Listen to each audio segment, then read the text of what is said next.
রাজধানীতে জুলাই গণ অভ্যুত্থানের সম্মুখ যোদ্ধা শরীফ ওসমান হাদীকে হত্যার রেশ কাটতে না কাটতেই এবার খুলনায় একই কায়দায় হামলার শিকার হয়েছেন জাতীয় নাগরিক পার্টির খুলনা বিভাগীয় প্রধান মোতালেব শিকদার। আজ দুপুর 12:15টার দিকে নগরীর সোনাকান্দা এলাকায় প্রকাশ্যে তাকে গুলি করা হয়। গুরুতর আহত মোতালেব শিকদারকে তাৎক্ষণিক উদ্ধার করে খুলনা মেডিকেল কলেজ হাসপাতালে ভর্তি করা হয়েছে। হাসপাতালের কর্তব্যরত চিকিৎসকরা জানান তার অবস্থা বর্তমানে আশঙ্কাজনক। মোতালেব শিকদার সোনাডাঙ্গা শেখপাড়া পল্লীমঙ্গল স্কুল এলাকার মৃত মুসলিম শিকদারের ছেলে। তিনি এনসিপির পাশাপাশি শ্রমিক শক্তির কেন্দ্রীয় সংগঠক হিসেবেও দায়িত্ব পালন করছেন।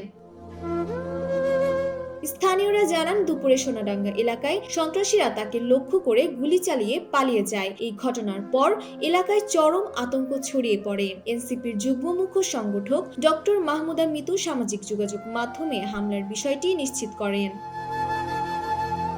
এনসিপির খুলনা জেলা ও মহানগরের সংগঠক সাজিদুল ইসলাম বাপ্পি বলেন, সোনাডাঙ্গা এলাকায় মোতালেব শিকদারকে টার্গেট করে গুলি করা হয়েছে। আমরা এই বর্বরচিত হামলার তীব্র নিন্দা জানাচ্ছি এবং দ্রুত অপরাধীদের গ্রেফতারের দাবি করছি। ডক্টর আহাদ জানান তার মাথার খুলির পাশ দিয়ে গুলিটা চলে যায়, তবে সে কথা বলছে এবং তার অবস্থা গুরুতর আশঙ্কাজনক নয়। তিনি দেশজুড়ে সকলকে সাবধানতা অবলম্বন করার কথা বলেন। সাম্প্রতিক সময়ে দেশের রাজনৈতিক পরিস্থিতির প্রেক্ষাপটে রাজনৈতিক নেতাদের উপর এমন ধারাবাহিক হামলা জনমনে নতুন করে উদ্বেগের সৃষ্টি করেছে। পুলিশ জানিয়েছেন, ঘটনার রহস্য উদ্ঘাটন ও হামলাকারীদের শনাক্ত করতে তদন্ত শুরু হয়েছে।